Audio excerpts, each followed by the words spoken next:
ফ্যাসিবাদকে ঠেকাতে জনগণকে শক্তিশালী হতে হবে বলেন তারেক রহমান। নতুন রাজনৈতিক পরিকল্পনা সাজাচ্ছে বিএনপি।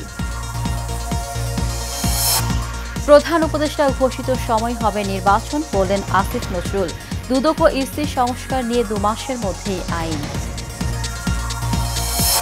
অসুস্থ বোধ করায় মধ্যরাতে হাসপাতালে ভর্তি হলেন বিএনপি মহাসচিব মির্জা ফখরুল, আছেন চিকিৎসকের পর্যবেক্ষণে। এবং তিস্তা নদীর বুকে আজ উদ্বোধন হচ্ছে মালনা ভাসানী সেতু। ঢাকার সাথে কুড়িগ্রামের দূরত্ব কমবে 135 কিলোমিটার।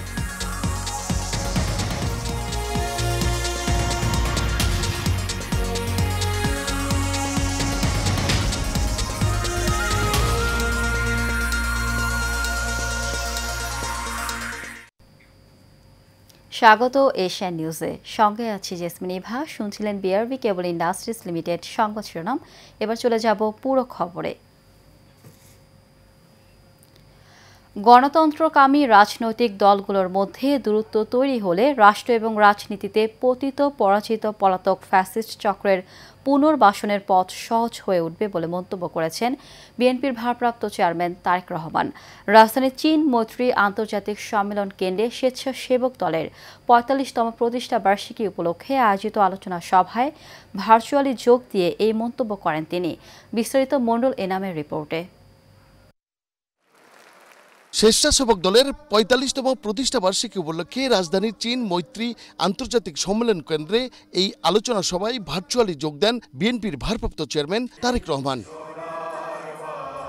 এই সময় বিএনপির ভারপ্রাপ্ত চেয়ারম্যান তারেক রহমান বলেন, জনগণের রাজনৈতিক অধিকার প্রতিষ্ঠার পথে বাধা সৃষ্টি হলে গণতন্ত্র উত্তরণের পথ সংকটে পড়বে। গণতান্ত্রিকামী রাজনৈতিক দলগুলোর মধ্যে যদি দূরত্ব তৈরি হয় বা দূরত্ব তৈরি হলে রাষ্ট্র এবং রাজনীতিতে পতিত পরাজিত পলাতক ফ্যাসিস্ট চক্রের পুনর্বাসনের পথ সহজ হয়ে উঠবে, তাদের সুযোগ তৈরি হবে।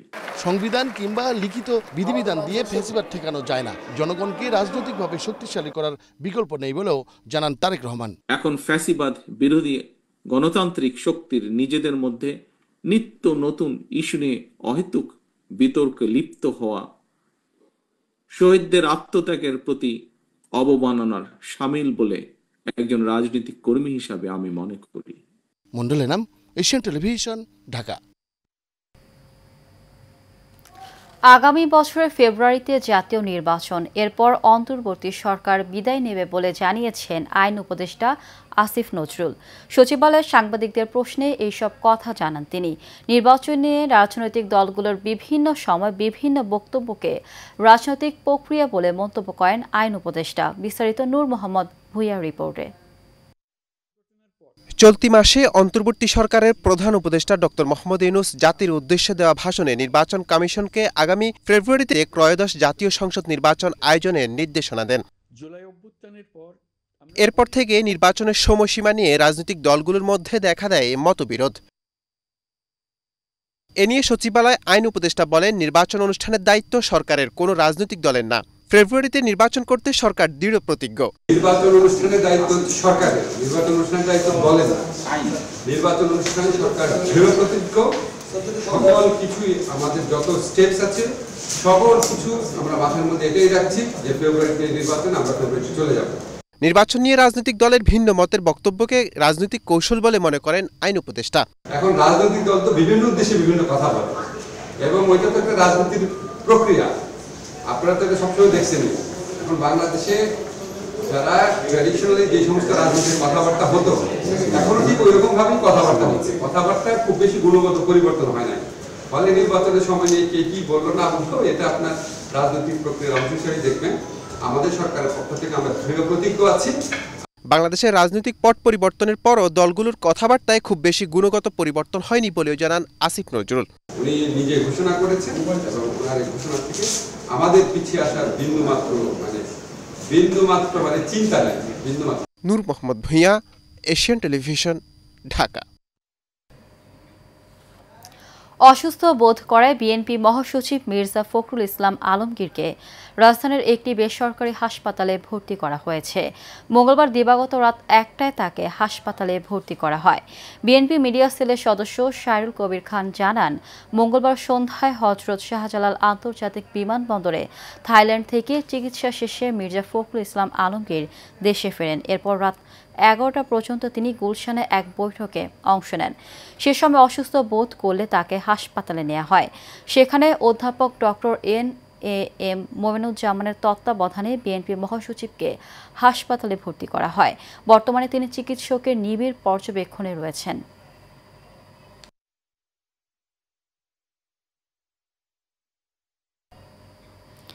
দীর্ঘ অপেক্ষার অবসান ঘটিয়ে আজ উদ্বোধন হতে যাচ্ছে বহুল প্রত্যাশিত মাওলানা ভাসানী সেতু। দুপুর 12টায় সেতুটি উদ্বোধন করবেন অন্তর্বর্তীকালীন সরকারি স্থানীয় সরকার, পল্লী উন্নয়ন ও সমবায় মন্ত্রণালয়ের উপদেষ্টা আসিফ মাহমুদ সজীব ভুঁইয়া। বাংলাদেশ সরকার সৌদি ফান্ড ফর ডেভেলপমেন্ট এবং ওপেক ফান্ড ফর ইন্টারন্যাশনাল ডেভেলপমেন্টের অর্থায়নে সেতুটি নির্মাণে মোট ব্যয় হয়েছে 925 কোটি টাকা। 1490 মিটার দৈর্ঘ্য এবং 9.60 মিটার প্রস্থের সেতুটি লেন সংখ্যা 2টি এবং মোট স্প্যান সংখ্যা 31টি। এটি একটি প্রি স্টেট কনক্রিট গার্ডার সেতু। এই সেতুটির ফলে ঢাকার সাথে কুড়িগ্রাম জেলার দূরত্ব কমবে 135 কিলোমিটার।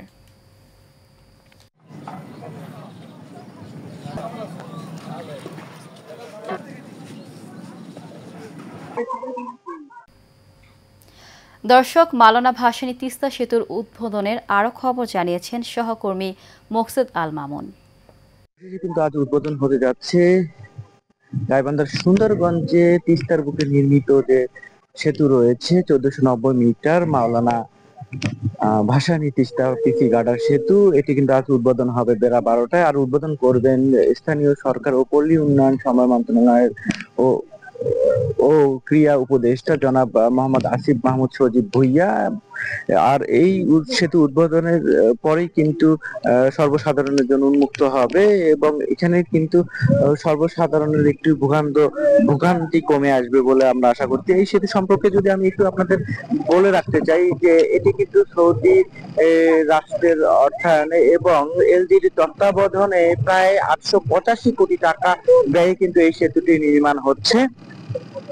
আর এই সেতুটি নির্মাণ হলে কিন্তু স্থানীয়ভাবে অনেকের যারা যাতায়াত করতো দিনে এই পারে আসে আর ওই পারে যাইতে পারতো না, আজকে কিন্তু দিনে এই সেতু খুলে দেওয়ার পর কিন্তু দিনে দিনে তারা যাতায়াত করতে পারবে, রোগী নিয়ে আর ভোগান্তিতে পড়তে হবে না। স্থানীয় কৃষকদের কিন্তু আর পণ্য পরিবহনেও কোনো সমস্যা থাকবে না। সেই সাথে কিন্তু আর একটি বিষয় জানিয়ে রাখতে চাই যে এই সেতুটি উদ্বোধনের মাধ্যমে কিন্তু কুড়িগ্রাম জেলাবাসী রয়েছে তাদের কিন্তু সড়ক পথে 135 কিলোমিটার রাস্তা কমে আসবে ঢাকা যাতায়াত করতে এবং সেই সাথে কিন্তু প্রায় 3 ঘন্টার বেঁচে যাবে ব্যবধান ঘটবে। সেই সাথে যে উৎসাহ উদ্দীপনার মাধ্যমে কিন্তু সুন্দরগঞ্জবাসী এবং কুড়িগ্রামবাসী কিন্তু আজ উদ্বোধনী অনুষ্ঠানে যোগ দিচ্ছেন দলমত নির্বিশেষে। তো এই ছিল এইখানকার সর্বশেষ পরিস্থিতি। রাজনৈতিক প্রতিহিংসার কারণে দীর্ঘদিন বন্ধ হয়ে পড়ে আছে Barishal heart foundation hospital and research centre. ফলে সেবা থেকে বঞ্চিত হচ্ছেন সাধারণ মানুষ। হাসপাতালটি পুনরায় চালুর দাবি সচেতন মহলের। বরিশাল থেকে কামরুজ্জামান ডলের তথ্য ছবিতে বিস্তারিত জানাচ্ছেন ওয়ালিদ সিদ্দিকী।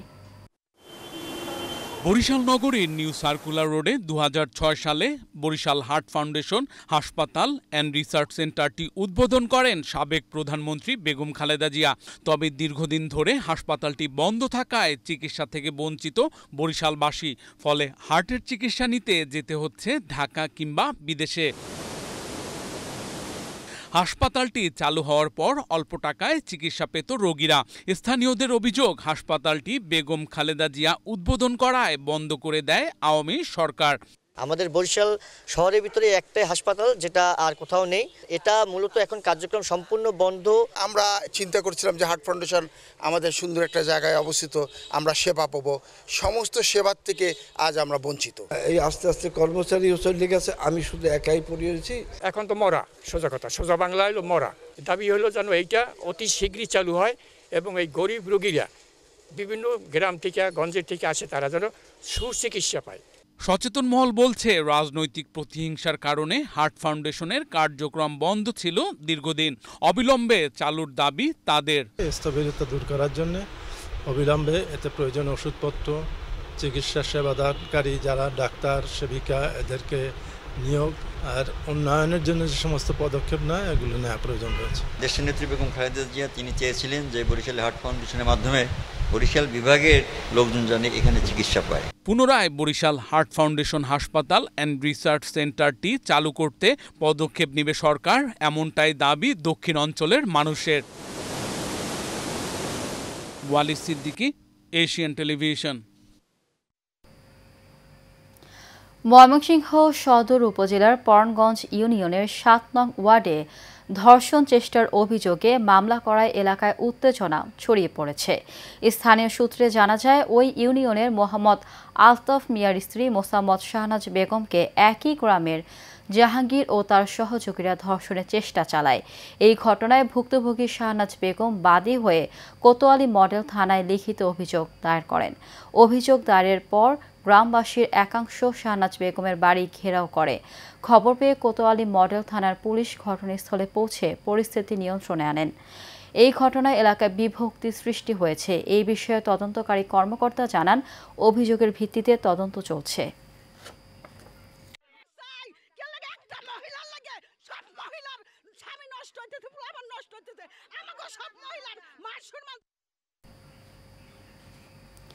নরসিংদীর মনোহরদী উপজেলা বিএনপি নেতা মোহাম্মদ আমিনুর রহমান সরকার দোলনের বিরুদ্ধে ভুয়া সনদ ব্যবহার করে একাধিক শিক্ষা প্রতিষ্ঠানে গুরুত্বপূর্ণ পদ দখলের অভিযোগ উঠেছে। বিষয়টি সামাজিক যোগাযোগ মাধ্যমে ছড়িয়ে পড়লে এলাকায় তীব্র সমালোচনা শুরু হয়।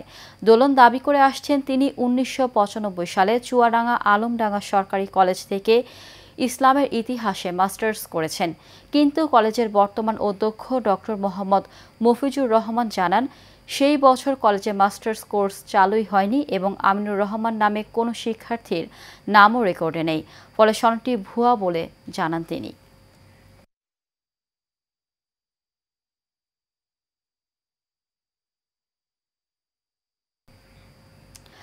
রূপগঞ্জের শিক্ষার্থীদের মাঝে শিক্ষা ও ক্রীড়া উপকরণ বিতরণ করা হয়েছে। রূপগঞ্জ উপজেলার আয়োজনে ১৯ আগস্ট মঙ্গলবার সকালে পূর্বগ্রাম বহুমুখী উচ্চ বিদ্যালয়ে এই অনুষ্ঠান হয়। রূপগঞ্জ উপজেলা বিএনপির সাবেক সাধারণ সম্পাদক শিল্পপতি আলহাজ নুরুজ্জামান খানের পৃষ্ঠপোষকতায় উপজেলা নির্বাহী অফিসার মোহাম্মদ সাইফুল ইসলামের সভাপতিত্বে অনুষ্ঠানে প্রধান অতিথির বক্তব্য রাখেন নারায়ণগঞ্জ জেলা প্রশাসক মোহাম্মদ জাহিদুল ইসলাম মিয়া। অনুষ্ঠানে অন্যান্যদের মধ্যে বক্তব্য রাখেন কর্নেল কামরুজ্জামান খান সহ অন্যান্যরা।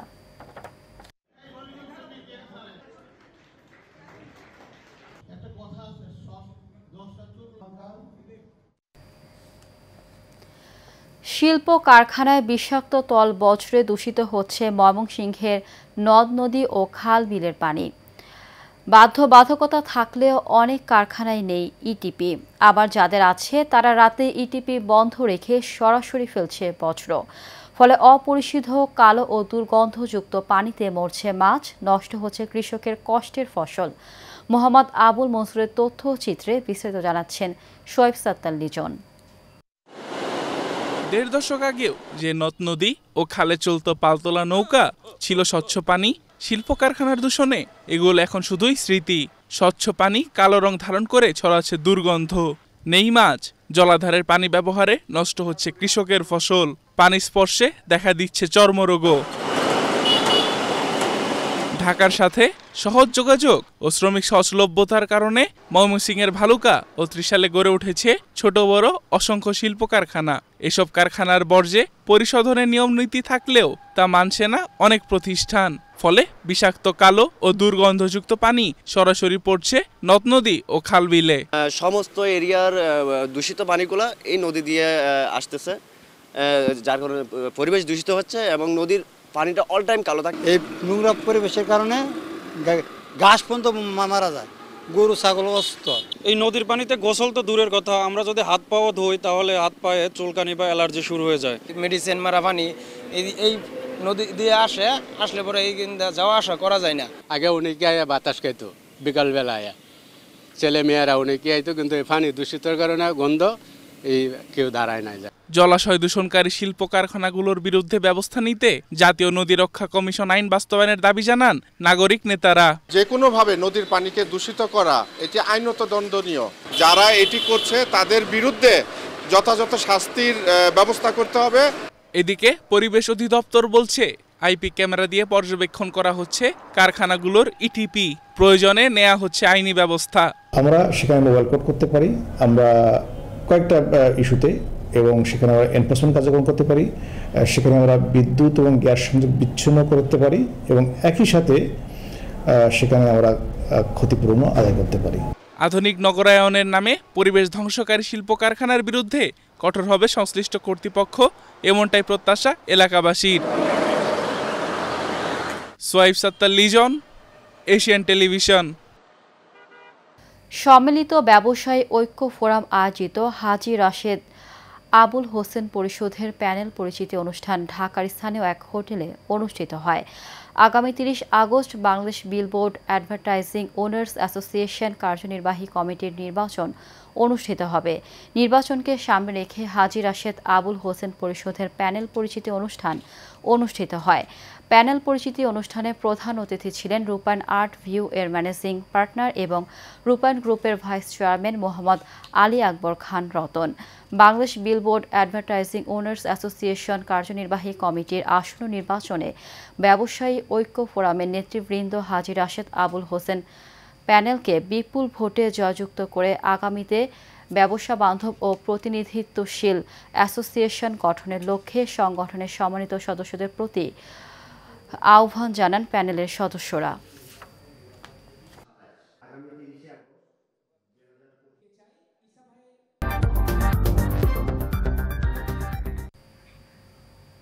চট্টগ্রাম সংবাদ।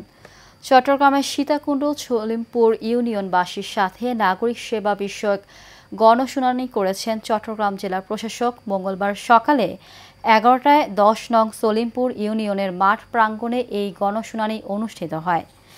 এ সময় সীতাকুণ্ড উপজেলা নির্বাহী অফিসার ফখরুল ইসলামের সভাপতিত্বে প্রধান অতিথি হিসেবে উপস্থিত ছিলেন চট্টগ্রাম জেলা প্রশাসক ফরিদা খানম। বিশেষ অতিথি হিসেবে উপস্থিত ছিলেন অতিরিক্ত জেলা প্রশাসক সাজিউর রশিদ জাদিদ, সীতাকুণ্ড উপজেলা সহকারী কমিশনার ভূমি আবুল আল মামুন সহ আরও অনেকে।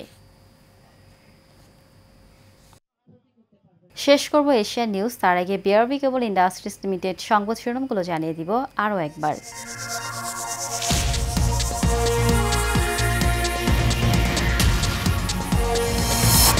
ফ্যাসিবাদকে ঠেকাতে জনগণকে শক্তিশালী হতে হবে বললেন তারেক রহমান। নতুন রাজনৈতিক পরিকল্পনা সাজাচ্ছে বিএনপি।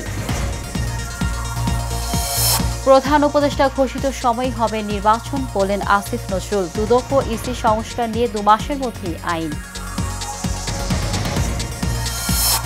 অসুস্থ বোধ করায় মধ্যরাতে হাসপাতালে ভর্তি হলেন বিএনপি মহাসচিব মির্জা ফখরুল। আছেন চিকিৎসকের পর্যবেক্ষণে। এবং তিস্তা নদীর বুকে আজ উদ্বোধন হচ্ছে মাওলানা ভাসানী সেতু। ঢাকার সাথে কুড়িগ্রামের দূরত্ব কমবে 135 কিলোমিটার। এশিয়ান নিউজ এ পর্যন্ত। আমাদের পরবর্তী সংবাদ দেখার আমন্ত্রণ জানিয়ে বিদায় নিচ্ছি। ধন্যবাদ সবাইকে।